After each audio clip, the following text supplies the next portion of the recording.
Hi friends. சர்க்கரை வள்ளி கிழங்க வேக வச்சு கொடுத்தோம்னா ஒரே மாரி சாப்பிட மாட்டாங்க. இந்த மாரி ட்ரை பண்ணி கொடுங்க. சூப்பரா இருக்கும். முதல்ல இந்த ரெசிபிக்கு ஒரு 300 கிராம் சர்க்கரை வள்ளி கிழங்க வேக வச்சுக்கலாம். 2 ஓரங்களையும் கட் பண்ணிட்டு, நான் பாத்திரத்தில வேக வைக்க போறேன். குக்கர்ல வேக வைக்கிறதா இருந்தா 1 விசில் வச்சு எடுத்துக்கிறங்க. வேக வச்சதுக்கப்புறம் இது தோல உரிச்சுக்கிறங்க. இட்லி பாத்திரத்தில வேணும்னாலும் வேக வச்சுக்கலாம். வேக வச்ச கிழங்க இந்த மாரி மசிச்சுக்கிறங்க.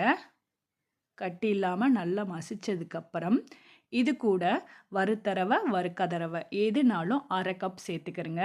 1/4 கப் வெல்லம் சேர்த்துக்கிறங்க. 1 பிஞ்ச் உப்பு சேர்த்துக்கிறங்க. காய்ச்சி ஆறுன பால் 1/2 கப் சேர்த்து, கட்டிகள் இல்லாம நல்லா மிக்ஸ் பண்ணிக்கிறங்க. இந்த மாரி குழந்தைங்களுக்கு செஞ்சு குடுத்தோம்னா விரும்பி சாப்பிடுவாங்க. கட்டி இல்லாம நல்லா மிக்ஸ் பண்ணிட்டு, இத ஒரு 10 நிமிஷம் ரெஸ்ட்ல விட்டுருங்க. அந்த ரவை நல்லா ஊறி திக் ஆயிடுச்சுன்னா, திரும்பவும் 1/4 கப் அளவுக்கு பால் சேர்த்து மிக்ஸ் பண்ணி, இந்த மாரி பதத்தில மாவு இருக்கணும். அடுத்து தோசை கல்லுல நல்லா ஹீட் ஆனதுக்கப்புறம் ரெடி பண்ண மாவ சேர்த்துக்கிறங்க. அயர்ன் கடாய் இருந்தா அதில கூட சேர்த்துக்கலாம். இல்லாட்டினா ஆப்ப கடாயில கூட செய்யலாம்.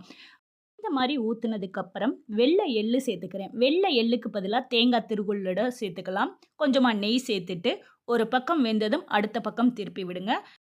ஃப்ளேம குறைச்சு வச்சு நல்லா வேக விட்டு மொறு மொறுன்னு வந்ததும் எடுத்து சூடா சர்வ் பண்ணி பாருங்க. சூப்பரா இருக்கும்.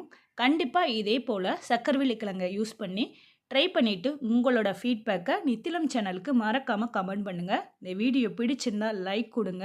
நித்திலம் சேனல இன்னும் சப்ஸ்கிரைப் பண்ணாம இருந்தா மறக்காம சப்ஸ்கிரைப் பண்ணுங்க. தொடர்ந்து சப்போர்ட் பண்ணுங்க. Thank you. பை.